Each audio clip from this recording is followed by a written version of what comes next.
Hello, my wonderful students. Welcome to Manisha's teaching. Long time no see. Actually, कुछ health issues के चलते I could not make it. Anyways, after a long gap, I'm back again. Let's dive right in without further delay. Today, we will cover ICC GEMS English Reader of Class 6. GEMS English Reader Silver Jubilee Edition.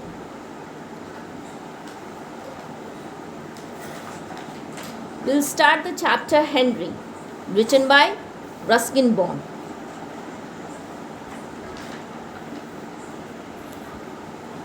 Henry.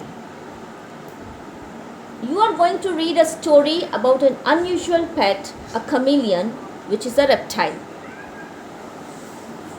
Find the names of 5 more reptiles in the words Urk. They are names of some animals that are not reptiles. तो क्या बोल रहे हैं कि आज जो chapter हम लोग कर रहे हैं हेनरी, वो क्लास 6 से है आईसीसी बोर्ड. तो ये जो चैप्टर है आज हम कवर करेंगे हेनरी, वो एक रेप्टाइल है. एक रेप्टाइल के बारे में ये चैप्टर है. नाउ स्टूडेंट्स, आई होप आपको पता होगा रेप्टाइल्स क्या होते हैं. If not, no probs. Reptiles means वो जानवर जो रेंगते हैं, मीन्स कोई सरफेस पे चलते हैं, वो उड़ते नहीं. For example, can you give me some names of animals who are reptiles? Good. It's lizard, crocodile, turtle, snake और भी बहुत कुछ. ये स्टोरी ऐसे ही एक रेप्टाइल के बारे में है जो कि है एक chameleon. Okay. Now what is chameleon? chameleon से हम क्या समझते हैं?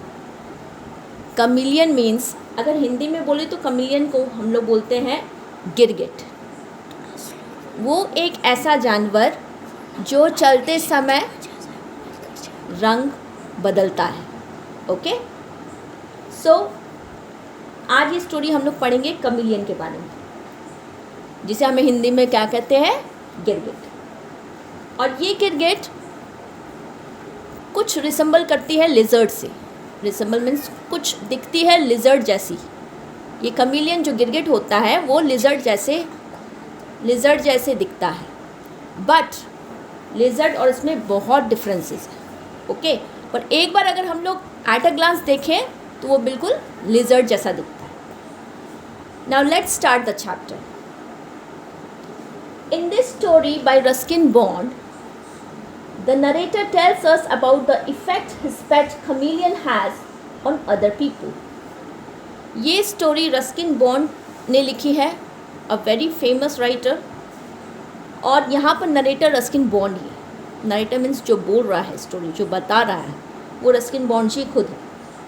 और वो बता रहे हैं कि किस तरह एक chameleon ने इफ़ेक्ट किया, असर डाला दूसरे इंसानों पर. Read on to find out what happens with his unique pet. इस चैप्टर से हम समझेंगे कि किस तरह कमिलियन जो एक पेट था, किसका, Ruskin Bond, writer Ruskin Bond ji का, उनका एक पेट था कमिलियन. वो किस तरह उनका पेट बना, वो क्या करता था, किस तरह दिखता था, इस सब के बारे में हम इस स्टोरी में जानेंगे. तो let's start actually the chapter. This is the story of Henry, our pet chameleon. Ruskin Bond ji बोल रहे हैं कि ये पूरी स्टोरी हेनरी के बारे में है, जो कि उनका पेट है. जनरली हमने देखा है कि इंसान के पेट, एक घर, एक फैमिली का पेट क्या क्या होता है, like cat, dogs, right. But पहली बार हम देखेंगे कि एक पेट है जो है chameleon, means गिरगिट, एक reptile. Chameleon are in class or in a class by themselves. Chameleon are in a class by themselves मतलब उनकी अपनी ही स्पेशलिटी होती है. And are no ordinary reptiles, और हर रेप्टाइल्स की तरह लाइक स्नेक्स, क्रोकोडाइल्स, लिजर्ड्स की तरह वो ऑर्डिनरी नहीं है, they are very special. Why? Because हमने देखा है कि कैमिलियन जो जिसे हम गिरगिट कहते हैं वो चलते चलते अपना रंग बदलता है, उसकी वही स्पेशलिटी है, इसीलिए वो अदर रेप्टाइल से अलग है, स्पेशल है. They are easily distinguish from their nearest relatives the lizards. क्या कह रहा है? रस्किन बॉन्ड जी कहते हैं कि कैमिलियन दिखते तो थोड़े बहुत रिसेंबल करते लिजर्ड से, लेकिन आसानी से हम उन्हें डिस्टिंग्विश बता सकते हैं कि वो लिजर्ड नहीं है. क्यों? क्योंकि वो चलते समय रंग बदलता है. बाय सर्टन आउटस्टैंडिंग फीचर्स, कुछ ऐसे फीचर्स है उसमें, फीचर्स मीन स्पेशलिटीज़ या फिर शेप्स या कुछ हरकतें उसकी, ये सब देखकर पता चलता है कि वो लिजर्ड से काफ़ी अलग है. A chameleon's tongue is as long as its body. सबसे बड़ी स्पेशलिटी कैमिलियन की होती है कि उसकी जो टंग होती है वो उसकी बॉडी से भी बॉडी के जितनी लंबी होती है, as long as its body. Its limbs are long and slender. यहाँ लिम्स का मतलब होता है पैर, लेग्स. उसके लेग्स कैसे हैं? लॉन्ग, लंबे हैं, and slender. Now what is the meaning of slender? Thin, पतले. उसके पैर जो है वो लंबे हैं और पतले हैं. And it's fingers and toes, हाथ के फिंगर्स और पैर के फिंगर्स रिसेंबल अ पैरट्स क्लॉज. रिसेंबल मीन्स दिखते हैं, बिल्कुल दिखते हैं. किसके जैसे? एक पैरट के क्लॉज के जैसे. Parrot means everyone we know, parrot means तोता, और क्लॉज मीन्स तोते का पंजा, मीन्स हाथ, उसके हाथ के फिंगर्स जैसे. ओके, तो कैमिलियन के टंग उसकी बॉडी जितनी लंबी होती है और उसके पैर थिन और लंबे होते हैं, और उसके फिंगर्स, हाथ के फिंगर्स और टोस यानी पैर के फिंगर्स कैसे दिखते हैं? बिल्कुल पैरट के पंजों की जैसे. On its head may be any of several ornaments. On its head may be any of several ornaments. उसके हेड में ऑर्नामेंट्स है. सेवरल ऑर्नामेंट्स मीन्स, सेवरल मतलब बहुत सारे, ऑर्नामेंट्स मीन्स सी, जो जनरल मीनिंग होता है ऑर्नामेंट्स का, as we all know, is jewellery. But यहाँ पर ऑर्नामेंट्स का मतलब है कि उसके हेड पर फेदर लाइक, कुछ हार्ड फेदर्स लाइक चीज़ है जो कि ऑर्नामेंट जैसी लगती है. फॉर एग्ज़ाम्पल, आपने रूस्टर को देखा होगा, कॉक को देखा होगा, उसके ऊपर क्या होता है? एक फेदर जैसा होता है जो कि ऐसा लगता है कि उसने एक क्राउन पहना है, ताज पहना है. वही रूस्टर की स्पेशलिटी है, राइट?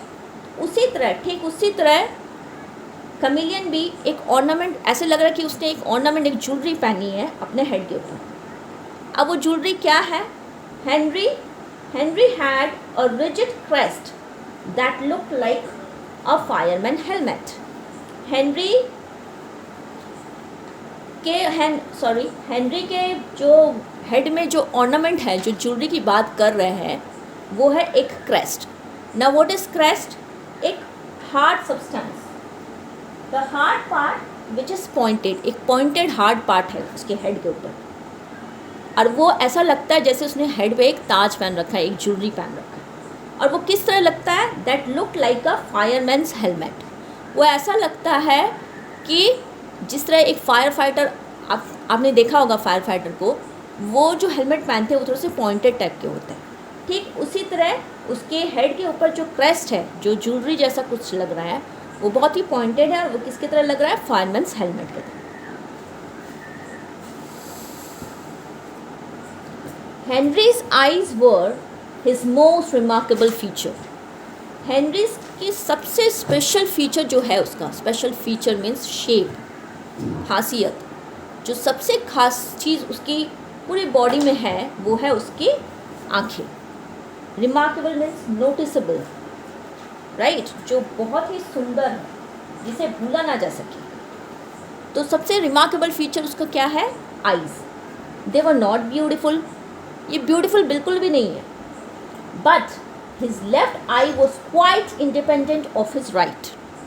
मीन्स वॉट, क्या बोल रहे हैं कि उसकी पूरी बॉडी में जो सबसे रिमार्केबल, सबसे यादगार चीज़, सबसे नोटिसेबल चीज़ जो है वो है उसकी आइज़, जो कि बिल्कुल भी ब्यूटीफुल नहीं है, बिल्कुल भी सुंदर नहीं है, बट और इसकी ये खासियत है कि दोनों आइज़ को वो दो डायरेक्शन में घुमा सकता है, देख सकता है। स्टूडेंट्स, हम कभी भी, हम एज अ ह्यूमन जब भी हम लोग देखते हैं तो हम लोग एक ही कंडीशन में, एक ही सिचुएशन में दोनों आइज़ को रख के देखते हैं, right?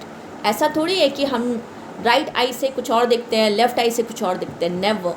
We always see one thing with both the eyes.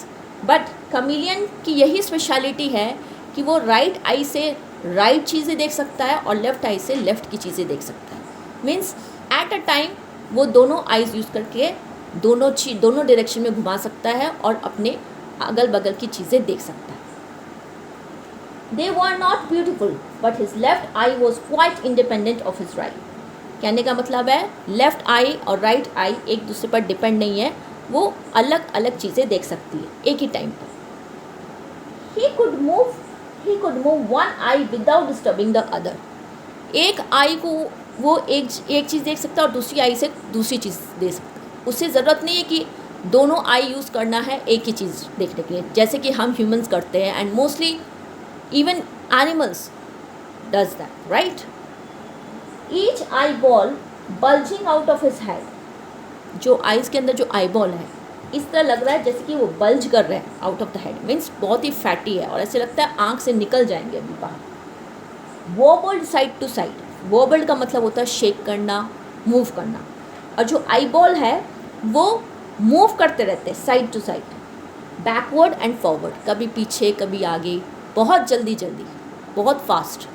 कहने का मतलब है आइज़ के अंदर जो आई बॉल है वो बहुत ही मोटे हैं और ऐसे लग रहा है अभी हेड के बाहर आ जाएंगे, और वो कंटिन्यूसली वो वॉबल करते हैं, शेक करते हैं, मूव करते हैं, कभी स्थिर नहीं रहते, कभी स्टेबल नहीं रहते, कभी पीछे कभी आगे, कभी अगल कभी बगल, हमेशा सब डायरेक्शन में देखते रहते हैं। This frenzied movement gave Henry a horrible squint. Now frenzied means uncontrollable, continuous. तो ये जो उसका आइज़ का जो मूवमेंट है, कंटिन्यूस मूवमेंट है, जिसे हम कंट्रोल नहीं कर सकते, उसका हैबिट है, उसका स्पेशलिटी है, जो किसी कंट्रोल में नहीं है, कंटिन्यूस है, gave Henry a horrible squint. ये जो आँख का उसका दृश्य रहता था, जो उसका सीन रहता था, ये देखकर हेनरी क्या होता था, वो तो बहुत ही eye looking at different direction. Squint मतलब to look at different direction, एक ही टाइम पे अलग अलग डायरेक्शन में देखना। ये एक बहुत ही स्पेशल चीज़ कमीलियन की थी जो कि हेनरी को बहुत ही हॉरिबल लगती थी। और हेनरी क्या, किसी भी इंसान को ये चीज़ देखकर बहुत हॉरिबल लगेगा। हॉरिबल यहाँ पर यू कैन से टेरिफाई और you can say very astonish, बहुत ही शॉकिंग वाला चीज़ देखने में, और and eight the same time horrible means dangerous also. Okay, तो यहाँ स्क्विंट का मतलब होता है एक ही टाइम पे अलग अलग डायरेक्शन में देखना। This frenzied movement gave Henry a horrible squint, and one look into Henry's frightful gaze was often enough to scare people. और एक झलक अगर जब हम देखें, एक टक, गेज मतलब एक टक अगर देखें उसकी फ्राइटफुल आँखें, फ्राइटफुल मतलब डरावनी आँखें, अगर हम लोग एक टक एक नज़र देखें, वो ऑफन इनफ, वो बहुत थे, वो नज़ारा बहुत है टू स्केयर पीपल, इंसान को डराने के लिए। अगर हम एक नज़र एक टक उसे देखें, एक नज़र वन ग्लांस में, तो भी वो बहुत है, उसका डेंजरस आइज़, उसकी फ्राइटफुल आइज़ हमें डराने के लिए। इनटू बिलीविंग दैट, और ये बिलीव करवाने के लिए, ये हमें बिलीव करवाने के लिए, ये प्रूव करने के लिए क्या, दैट खमीलियन आर डेंजरस, कि हाँ सच में खमीलियन डेंजरस है। अब वो डेंजरस किस लिए है, सिर्फ और सिर्फ उसकी आँखों के चलते। जैसे उसकी स्पेशल आँखें हैं, उसकी स्पेशल आइज़ हैं, that too is very dangerous and very frightful. ये बिलीव करने के लिए इनफ है कि chameleon are dangerous and poisonous reptiles. They are dangerous at the same time they are poisonous. Yes, that's true that chameleons are poisonous. ये सच है कि chameleons जितने डरावने हैं देखने में, जितने फ्राइटफुल है because of their eyes, specially eyes, उतने ही वो ऑब्वियसली दे पॉइजनस भी हैं. कहा जाता है स्टूडेंट्स कि अगर एक chameleon में इतना पोटेंशियल है उसका कि वो बहुत दूर से भी अगर उसका स्पिट का एक ड्रॉप भी किसी पर पड़ जाए, लग जाए, तो it is enough for the person to die. वो इंसान मर सकता है, ऐसा कहा जाता है. Let's see what happens next. One day grandfather was visiting a friend. अब रस्किन बॉन्ड जी बोल रहे हैं, अब अभी तक हमने देखा कि chameleon का स्पेशलिटी क्या है, उसके बारे में हम जाने, उसका एक्सप्लेनेशन हमने देखा कि वो किस तरह दिखता है, उसके हाथ पैर, उसके फीचर्स के बारे में हमने जाना. अब हम जानेंगे कि chameleon जो रेप्टाइल है किस तरह रस्किन बॉन्ड जी का पेट बना, उसके पीछे की स्टोरी क्या है, किस तरह वो उनके घर आया, फिर उसने क्या किया, किस तरह उन दोनों की बॉन्डिंग हुई, and so on. Let's see. One day grandfather was sitting one day grandfather was visiting a friend. एक दिन ग्रैंडफादर एक फ्रेंड से मिल रहे थे. रस्किन बॉन्ड जी कह रहे हैं कि उनके ग्रैंडफादर एक फ्रेंड से मिल रहे थे. when he came upon a noisy scene at the garden gate. जब वो मिल रहे थे, अपने दोस्त से बातें कर रहे थे, तभी उन्होंने एक आवाज़ सुनी, बहुत ज़ोर से आवाज़, noisy scene at the garden gate. अपने गार्डन के वहाँ उन्होंने बहुत शोर सुना. Men were shouting, hurling stones and brandishing sticks. फिर उन्होंने देखा, जब आवाज़ आई तो उन्होंने देखा कि बहुत सारे इंसान शाउटिंग कर रहे हैं. हर्लिंग स्टोन्स, हर्लिंग मीन्स बहुत ज़ोरों से फेंकना. To throw excessively with great force, बहुत ज़ोरों से फेंकना, वो पत्थर फेंक रहे थे. And brandishing sticks. Now what is brandishing sticks? आपने देखा होगा स्टूडेंट्स कि बहुत जन जो स्टिक्स घुमाते हैं ना हवा में, अपना आर्ट दिखाते हैं स्टिक्स घुमा के चारों तरफ. वो जो स्टिक मीन्स जो स्टिक हिट करने में टैलेंटेड होते हैं, प्रो होते हैं, वो लोग करते हैं ऐसे. क्या करते हैं? ब्रांडिशिंग स्टिक्स, मतलब अपनी कला दिखाना, स्टिक्स को पूरी तरह से घुमाना हवा में, उसको बोलते हैं ब्रांडिशिंग स्टिक्स. तो ग्रैंडफादर ने क्या देखा अपने गार्डन गेट में कि बहुत सारे इंसान शोर मचा रहे हैं, शोर हो रहा है, कई स्टोन्स फेंक रहे हैं, पत्थर ज़ोर से फेंक रहे हैं, और कोई स्टिक्स से हवा में घुमा रहा है, ऐसे किसी को भगाने के लिए या डराने के लिए. The cause of the अप्रोर was, इस सब के पीछे का कारण क्या था? The cause of the अप्रोर means शोर शराबा. इस शोर शराबा का कारण क्या था? Was a chameleon. एक chameleon उसका रीज़न था कि वहाँ पर इतना शोर हो रहा था. एक chameleon that had been discovered, जो कि देखा गया, sunning itself on a shrub. Now what is shrub? A small plant. एक small plant, क्योंकि वो गार्डन था तो आप herbs, shrubs, obvious trees, everything was there. It was greenery, full of greenery. So one small shrub was there and it was sitting on that. It was perching on that. Who? chameleon. chameleon उन्होंने देखा कि एक chameleon जो कि shrub में बैठा हुआ था, sunning means sun के नीचे, एक तरह से लग रहा था जैसे वो धूप खा रहा हो, धूप सेक रहा हो. वो सन के नीचे बैठा था एक श्रब में, एक छोटे से पौधे के ऊपर. और यही देखकर सब लोग वहाँ पर शोर शराबा कर रहे थे. कोई पत्थर से ज़ोर से मार के उसको भगाना चाहता था, कोई स्टिक से, लाठी से उसे मार कर भगाना चाहता था. ऑन द होल सब उसको डरा के भगाना चाह रहे थे. समवन क्लेम्ड, तभी किसी ने कहा, क्लेम मतलब दावा किया, कहा, that the chameleon could poison people, कि ये जो chameleon दिख रहा है वो कितनों को ही अपना पॉइजन फैला सकता है. वो अपना पॉइजन फैला सकता है 20 feet away.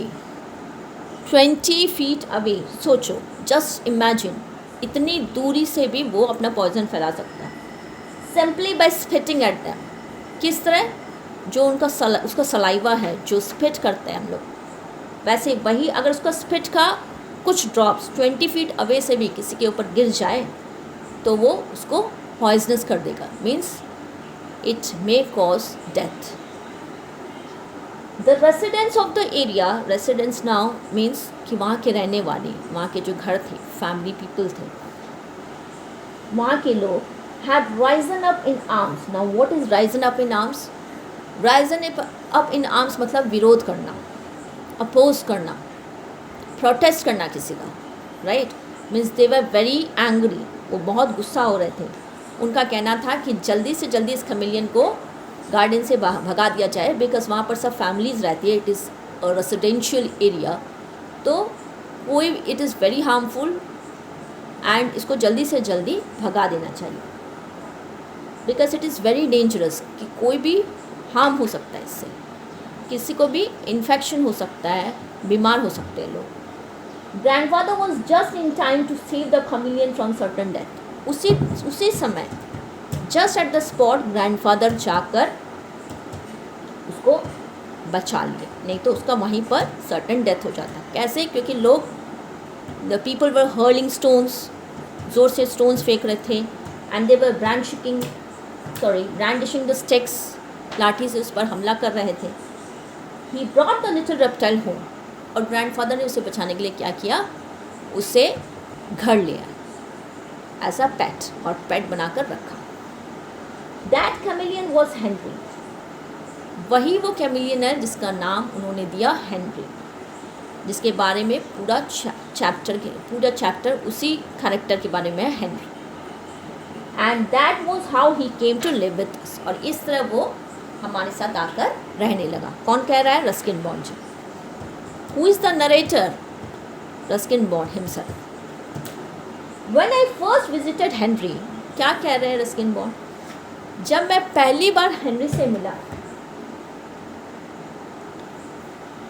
he would treat me with great caution. जब मैं पहली बार उससे मिला तो वो बहुत सावधानी से मेरी तरफ देख रहा था. Sitting perfectly still on his perch with his back to me.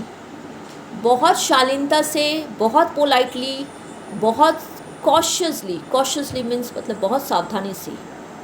वो perch means to sit, to hold something very tightly with the claws. Perch किया अपना बैक के साथ मेरे पास, राइट? सिटिंग परफेक्टली स्टिल, एकदम शांति से बैठना, स्टिल बैठना. Perch means to set with his back to me, मेरे बगल में. The eye nearer to me would move around. जो आई उसकी मेरे पास थी, लाइक वो ऐसे बैठा है, उसके बगल में बैठा ऑलमोस्ट. अब तो ये जो सपोज राइट, जो उसकी लेफ्ट आई थी, जो उसकी तरफ थी, किसकी तरफ? रस्किन बॉन्ड जी की तरफ.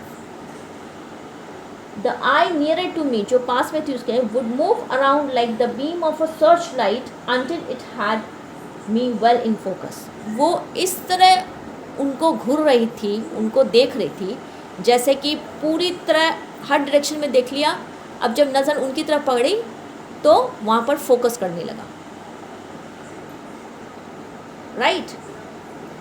Then it would stop. और जब उसने फोकसली उसको देखा तो वो उसी को स्टेयर करते गया, कॉशियसली, बहुत सावधानी से. Why? Because Ruskin Bond was very new to him, right? कोई अनजान इंसान को जब हम लोग मिलते हैं तो हम बहुत पोलाइटली बिहेव करते हैं और बहुत सावधानी से उसे देखते हैं, उसे समझते हैं, उसका नेचर क्या है, उसके बॉडी लैंग्वेज क्या है. ठीक उसी तरह कैमिलियन भी उसे फोकसली देख रहा था. देन इट वुड स्टॉप, और वो स्टॉप कर देता है. जब उसे देखता है तो स्टॉप, वो आँख वही स्टॉप हो जाती है उसकी, और वो कॉशियसली देखने लगता है. And the other I would begin an independent survey of its own. और जो अदर आई मीन्स जो राइट आई थी, वो इस डायरेक्शन में अच्छा से सर्वे कर रही थी. सर्वे मीन्स एग्जामिन कर रही थी, पूरा देख रेख कर रही थी घर को. क्योंकि वी स्टडीड बिफोर, पहले भी हमने पढ़ा है कि खमिलियन की आइज़ की यही स्पेशलिटी है कि एक ही टाइम पे वो दो आई से दो डायरेक्शन में देख सकता है, right? This is the special feature of chameleon. For a long time Henry trusted no one. बहुत दिनों से जो हेनरी है, that is the chameleon, the name of the chameleon, उसने आज तक किसी पर ट्रस्ट नहीं किया. क्यों? क्योंकि जब फर्स्ट वो देखा गया गार्डन में, तब लोग उसे मारने के लिए आ रहे थे. तो वो समझ गया कि यहाँ पर सब मेरे ऑलमोस्ट एनिमीज़ हैं। पर जब वो रस्किन बॉन्ड को देखता है तो उसे भी लगता है कि शायद ये भी मुझे हार्म करेगा, तो वो ट्रस्ट जल्दी किसी पर नहीं कर पा रहा है। For a long time Henry trusted no one and responded to my friendliest gestures. क्या कह रहा है रस्किन बॉन्ड जी, क्या कह रहे हैं कि बहुत दिनों से हेनरी ने किसी पर ट्रस्ट नहीं किया, क्योंकि सब उसे मारने आ रहे थे, तो उससे वो डरा डरा थोड़ा सा रह रहा था। पर उसने मेरी तरफ देखा और शायद उनके बिहेवियर से उसे लगा कि ये जो इंसान है वो मुझे अपोज नहीं करेगा, मेरा विरोध नहीं करेगा, मुझे हार्म नहीं पहुंचाएगा। He is just like a friend to me, he is very polite. For a long time Henry trusted no one and responded to my friendliest gestures. और उसने मेरे friendliest gestures means what is the meaning of gestures? The body language, the way we behaviour, जो मेरा फ्रेंडलीस्ट behaviour था, friend की तरह एक behaviour था, उसे उसने रिस्पॉन्ड तो किया, रिस्पॉन्ड मीन्स आंसर तो किया, लेकिन with grave suspicion. Grave suspicion, grave मतलब बहुत डीपली, सस्पिशन मतलब डाउट। ओके, कहने का मतलब है वो धीरे धीरे उसे समझने की कोशिश कर रहा है। वो एक बार में उसके साथ ईज़ नहीं हो रहा है वो कमीडियन, क्योंकि इतने दिन से उसे वही इंसान मिल रहे थे जो उसे हार्म कर रहे थे। लेकिन अब जब हेनरी मिला है रस्किन बॉन्ड जी से, तो उसे लग रहा है कि इसका बिहेवियर जो है थोड़ा पोलाइट है और थोड़ा फ्रेंडलीस्ट जेस्चर है इसका बिहेवियर फ्रेंडली है। बट उसके इस रिस्पॉन्ड में सस्पिशन था, डाउट था, right? He was not willing to be friendly with him as much as possible, क्योंकि अब उसे टाइम लगेगा, थोड़ा उस पर ट्रस्ट करने के लिए उसे टाइम चाहिए। एक बार में वो just for the time being at the moment वो किसी पर अभी ट्रस्ट नहीं कर सकता है, क्योंकि पिछले कुछ दिनों से वो बहुत हार्ड टाइम से गुजर रहा है। सब ने उसे मारने की कोशिश की है, इसलिए वो अभी किसी पर भी इतना ट्रस्ट नहीं कर पा रहा है। इसलिए वो जो रस्किन बॉन्ड का जो फ्रेंडलीस्ट जेस्चर था, जो फ्रेंड की तरह उनके साथ मिलने का कोशिश कर रहे थे वो, तो उस पर वो समझ तो पा रहा है कि ये इंसान मेरा एनिमी नहीं है तो अच्छा इंसान, लेकिन अभी भी उसे ट्रस्ट करने में थोड़ा समय लगेगा। यानी वो फुल्ली उसको एज अ फ्रेंड नहीं मीट कर पा, उसे थोड़ा समय चाहिए। अभी भी उसके अंदर डाउट है कि रियली ये मेरा फ्रेंड हो सकता है, ये इंसान पोलाइट है, अच्छा है, या सडनली ये मुझे अटैक करेगा पहले के लोगों की तरह। सो फ्रेंड्स, आज के लिए यहीं तक। इसका rest of the chapter will cover later on. So that's all. Thank you everyone, thank you so much to be with me. Thank you. See you later. Bye bye.